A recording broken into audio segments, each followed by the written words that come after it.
Hey everybody, here we go. Shooting from the hip again. I was going to prepare something and I was going to write out notes and all this stuff, but nah, I have no desire to do that whatsoever. Apologies for not wearing a shirt, kind of. I'm just sweating through everything I put on, so I'm not going to wear a shirt. Just did about, what did I do? I hit a crazy chest workout, and then I did about 45 minutes of incline walk, and then 45 minutes of sauna. When I sauna, I lose probably 8 pounds of water weight in 45 minutes. So by the time I'm done with that, I am just in an entirely different state of consciousness. And it's often where I get a lot of my deeper, cooler insights, things that I want to share with the world. And right now is one of those times. So one thing I want to talk about today that's kind of fresh on my mind is the power of the mind.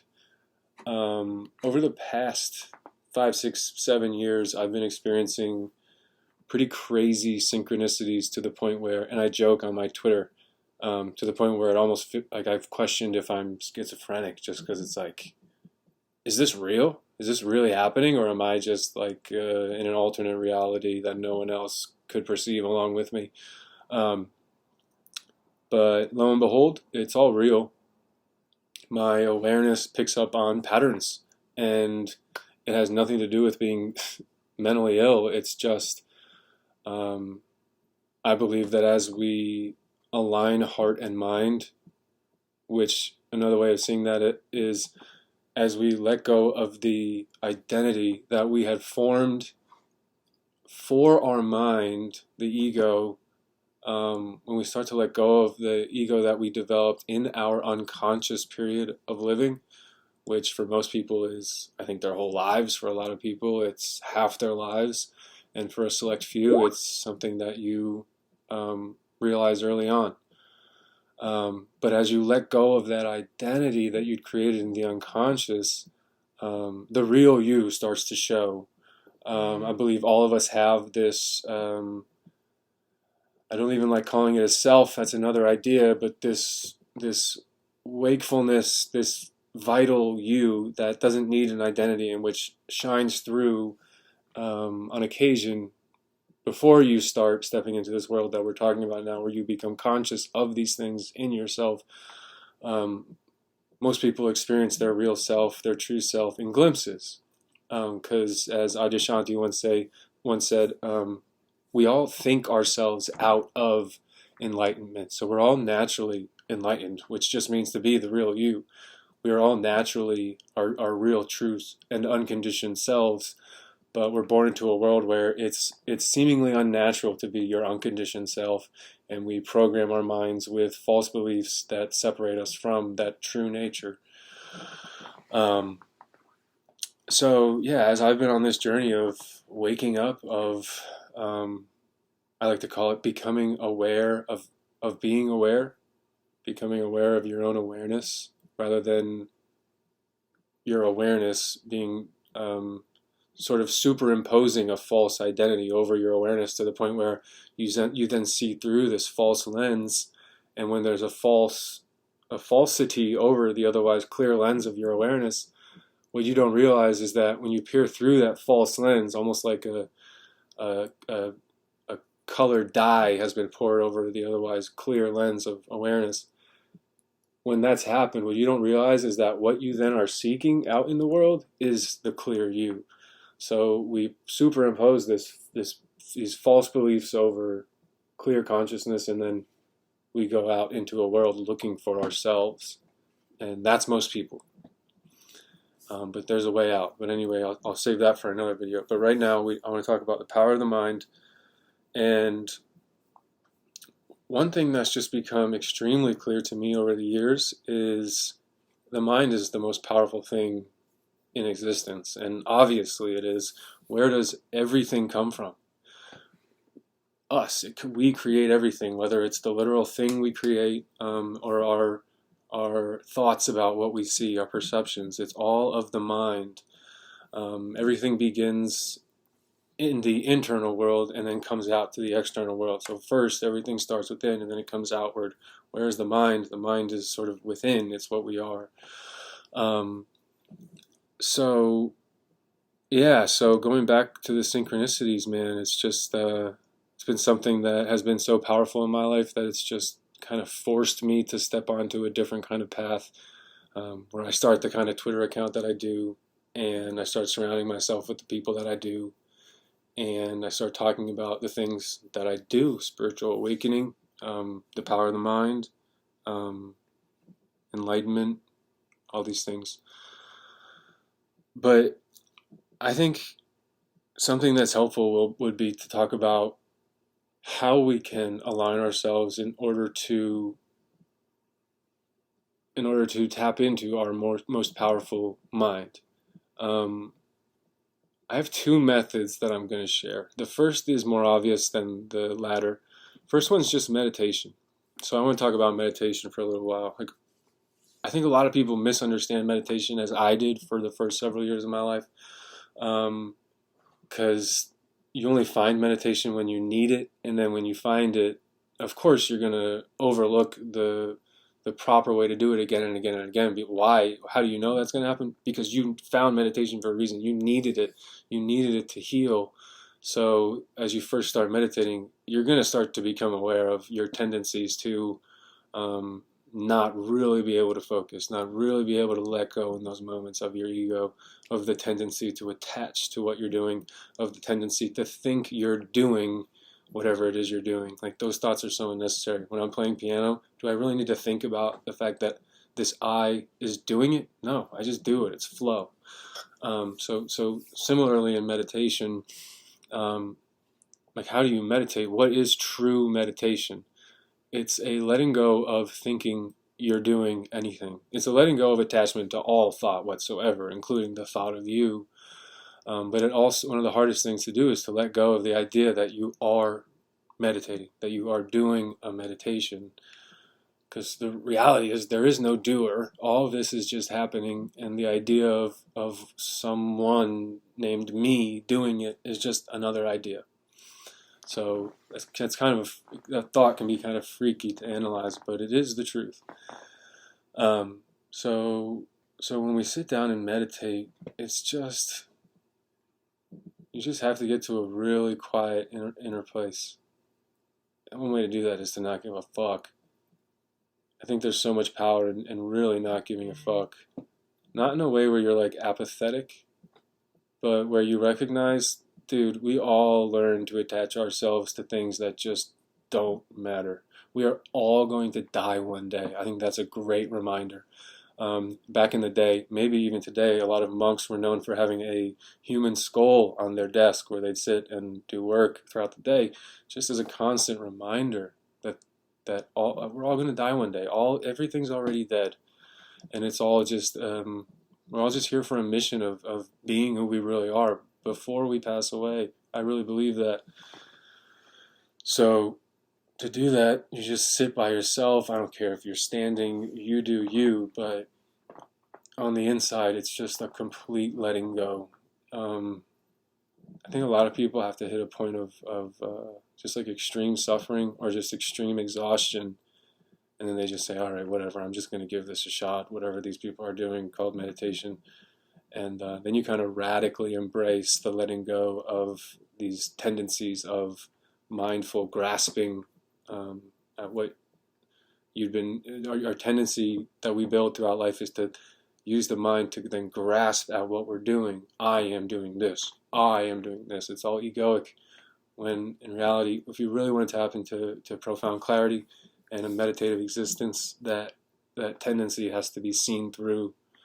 And it's very hard to make that a constant. And I certainly still deal with I've had a massive ego in my life. And sometimes it still shines through. You can see it in some of my tweets sometimes. I engage people with anger. I'm a human being.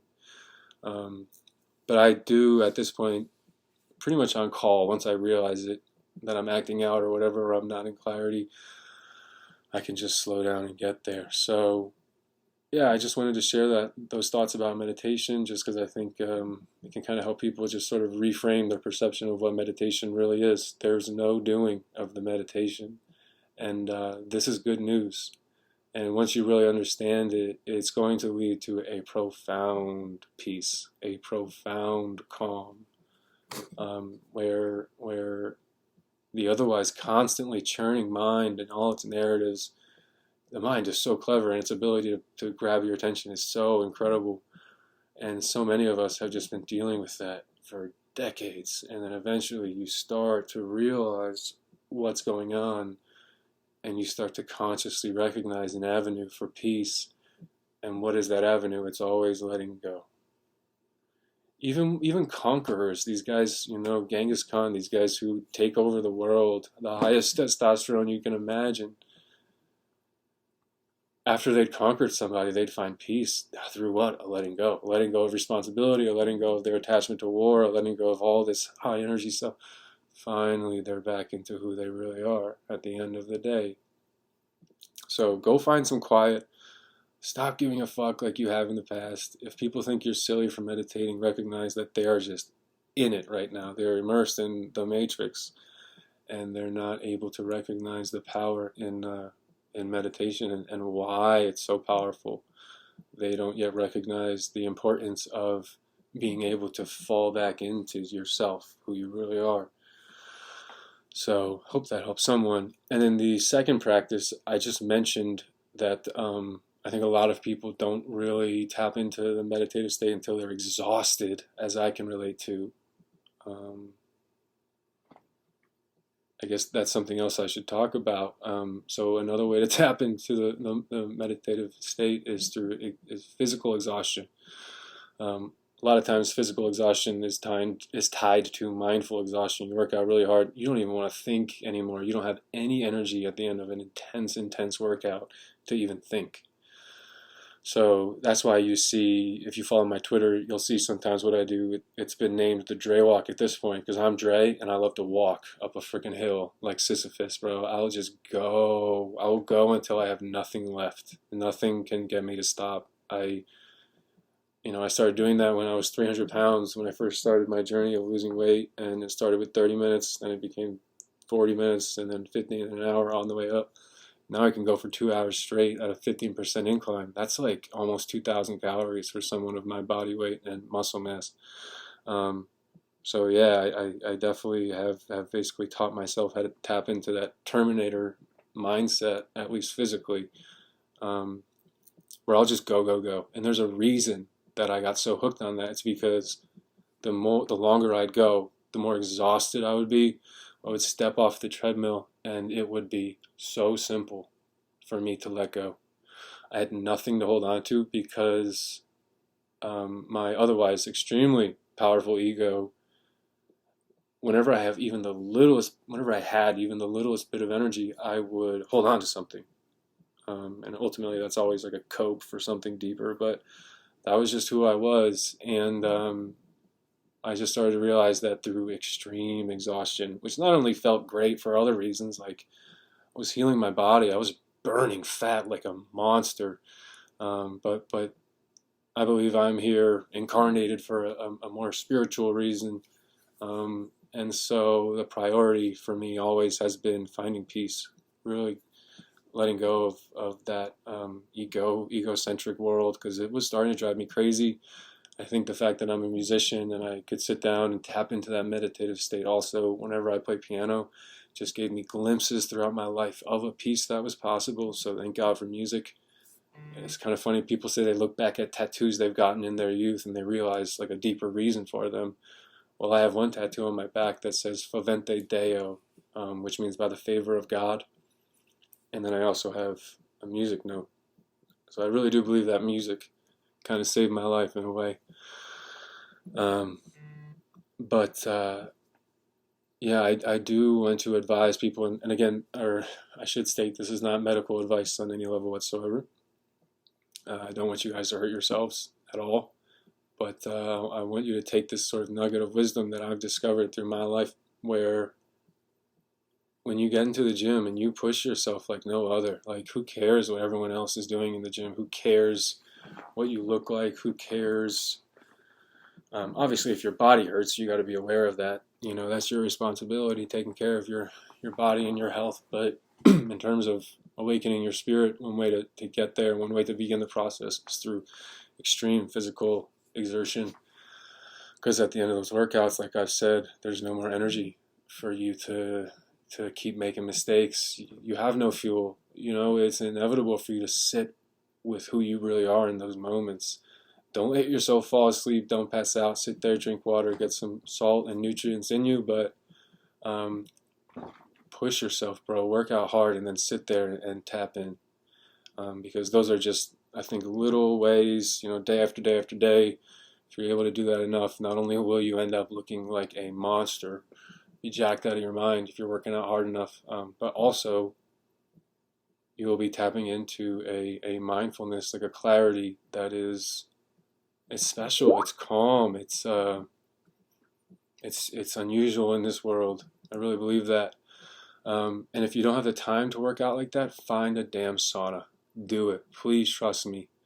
Not only will you experience the same exhaustion through that, again, obviously not medical advice, take care of yourself, bring with you a Gatorade, bring with you a, pink Himalayan salt, put some in a big thing of water and keep that outside for, drink as often as you need to. But if you manage to push yourself in the sauna like I do, like eventually you get so many nutrients out of you, the body is just exhausted. And again, I believe that with that lack of energy in the body, it's simple to just let go. You can hear it in my voice right now. This is not how I normally sound, but I have just radically pushed my body to the point where I got nothing left. And I kind of love those moments because I can tap in so deeply. So definitely want to advise that. There was something else I felt that I should share. I guess move on to sort of the finale here. So as you do become aware of yourself, right? As we do recognize the tendency of the identity, the mind's identity to get in the way of perception, of clear perception, which the mind's identity is tied to all of our beliefs, false beliefs. We believe these things out of fear. It's tied to who we think we are. It's all this big process of egoic perception that gets in the way of the real perception of the I am. So as we become more and more aware of that, what will eventually happen for you, which is, I think, the coolest part of this journey, is you can get to a point where So as you realize you're not the identity, you inevitably and simultaneously recognize that you are nothing. This is a sort of a trip about reality. Like, when you look within, there is nothing. Like, you don't exist, I don't exist. All of this is the Creator. All of this is God. All of this is one. It's all connected. And so as you look within and you start really looking within with honest eyes and a real curiosity and a wonder, you will see that there's nothing there and there's never been anything there. So it's not something to worry about. And if you do worry about it, that's not really you worrying, that's your ego still. Nothing to worry about. You're free. But the crazy thing is, although we are nothing, nothing is everything.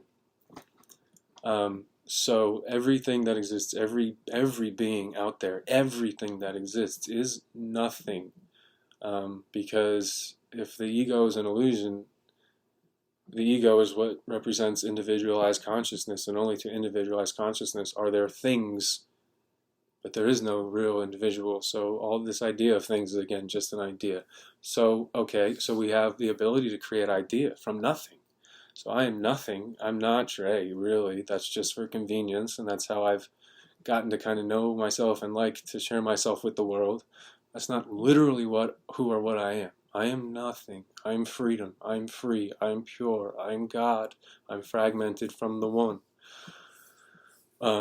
So all ideas are ultimately kind of illusions. They're not real either. But that means that as we become truly aware of ourselves and conscious and in alignment, we can then utilize belief intentionally to take us from A to B, A being where we are, and B being wherever we want to go. And so you can start formulating a belief system about yourself. Who are you? Who do you want to be? Do you want to be this weak loser anymore? Or do you want to be a strong, powerful, intelligent, valuable, good friend, good brother, good son, all positive things. So, once you're aware of yourself, you're not going to choose beliefs that hurt you or which make you little. You're going to choose beliefs that uplift you and which cause you to then, and you'll notice this in like as sort of a synchronicity as you start doing this. And I suggest journaling, like at nighttime. Write down who you want to be. Write down what you want to experience. People make fun of that stuff on Twitter, but I promise the people making fun of it are lost. They are coping in some way, man, because it is real, it is helpful, it's valuable. Start programming, because you're programming yourself with every word you write, every song you listen to. So sit down with a pen and paper and write out who you want to be. That's what I did to get jacked. Several years ago, over about a decade ago, I remember sitting in my bed just writing, I am the most jacked motherfucker in the world. I am the most jacked, on and on and on. It became part of my identity. And then I created it, I manifested it, and I didn't take no for an answer. I would not let myself be anything other than this vision of physical perception that I saw in my mind's eye. And how did I do that? I believed in myself and I programmed myself. I still certainly struggled with the unconscious. I was still, addicted to certain things, certain little drugs, food. I was addicted to women, absolutely, for a while. So I had plenty of issues too back then, but even then, the power of the mind, when you really have beliefs that you really align with and you're crazy about, like, you can make it happen. You can make some unbelievable things happen. But again, all that stuff aside, about me, like the next phase of the awakening process, I believe, is where you start utilizing belief consciously to then experience a dope life. Because bro and broette, like, if you're someone who's sitting here watching this, like, I know you've been through it, and I believe that if you've been through it, like I know I have, God wants to see you ball out, bro. God wants to see you have a great time while you're here, and the more fun you have, and the more you create a life that aligns with the sincerest you, your heart, that aligns with your heart, the more you're naturally going to be waking people up around you. They're going to start realizing how you're living, what you look like. You're going to be glowing. You're going to be in alignment with who you are and or what you really are. And you don't care what anyone else thinks anymore. You're free. To enter the kingdom of heaven, become like a child again. There's a lot of truth to unpack there. Or actually, no, it's simple.